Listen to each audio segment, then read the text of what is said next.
5 घंटे हो गए, नए वजीर आला से हल्फ नहीं लिया गया। नौ मुंतखब वजीर आला से आज या कल हल्फ लिया जाए। अली अमीन गंडापुर ने इस्तीफा फ्लोर ऑफ हाउस पर भी दिया। चीफ जस्टिस ने डिप्टी अटॉर्नी जनरल से कहा कि आप पूछ लें इस्तीफा क्यों नहीं मंजूर किया गया, फिर हमें बताएं। अदालत ने अटॉर्नी जनरल दफ्तर से रिपोर्ट तलब करके समाअत कल तक के लिए मुलतवी कर दी है। समाअत का मजीद अहवाल जानेंगे अपने नुमाइंदे वाजिद शहजाद से। वाजिद, डिटेल्स बताइएगा आज की समाअत की।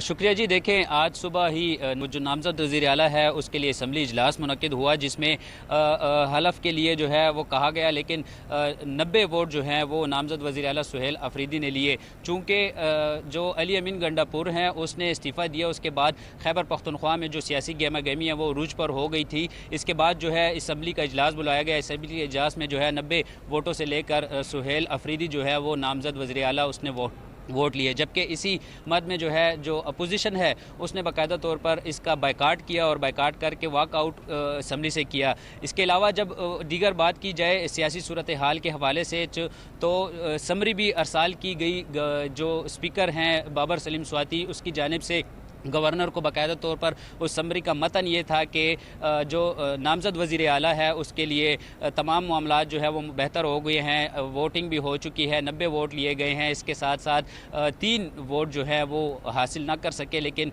नामजद वज़ीर आला ने 90 वोट लेकर जो है वो हलफ के लिए उसको नामजद किया गया है।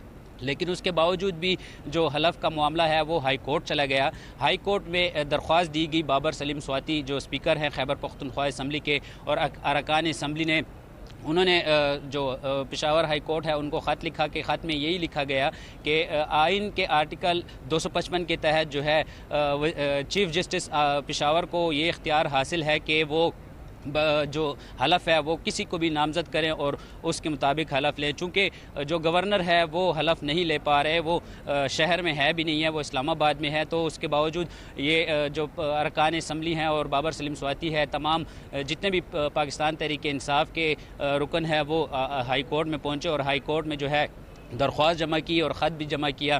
तो वहाँ पर जो है सलमान अकरम राजा जो है जज के सामने पेश हुए। चीफ जस्टिस ने उनसे ये पूछा कि आया यहाँ पर जो है वो हलफ लिया गया है, तो उन्होंने तमाम तफसीलात बताई कि अली अमीन गंडापुर ने इस्तीफ़ा दिया। तो चीफ जस्टिस जो एसएम अतीक शाह है उसने यही पूछा कि अगर अली अमीन गंडापुर ने एक बार इस्तीफ़ा दिया तो दूसरी बार क्यों दिया। तो उन्होंने वजाहत यही की कि एक बार जो है हाथ से लिखा हुआ इस्तीफ़ा नहीं था, जबकि दूसरी बार जो है मुकम्मल आइन के तहत जो है वो इस्तीफ़ा गवर्नर को दिया गया, लेकिन उसके बावजूद भी जो है गवर्नर यहाँ पर नहीं है।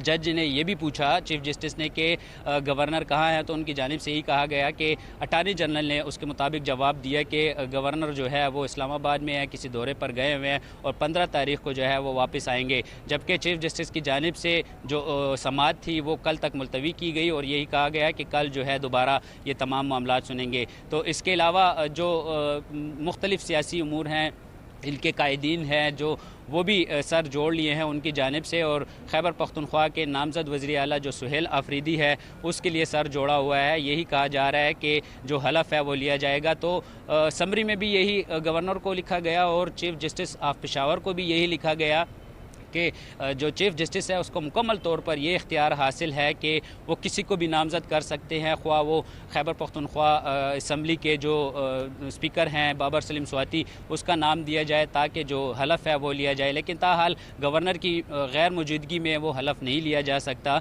और गवर्नर जब 15 तारीख को वापस आएंगे तो तब ही ये हलफ लिया जाएगा। तो जो सियासी सूरत हाल है उसकी वो रूज पर है, गहमा गहमी जो है वो लगी हुई है। नामज़द जो वज़ीर आला है बानी पीटीआई ने जिसको नामज़द किया है वो सुहेल अफरीदी हैं। ठीक है, समाअत कल तक मुलतवी कर दी गई है। वाजिद शहजाद, शुक्रिया।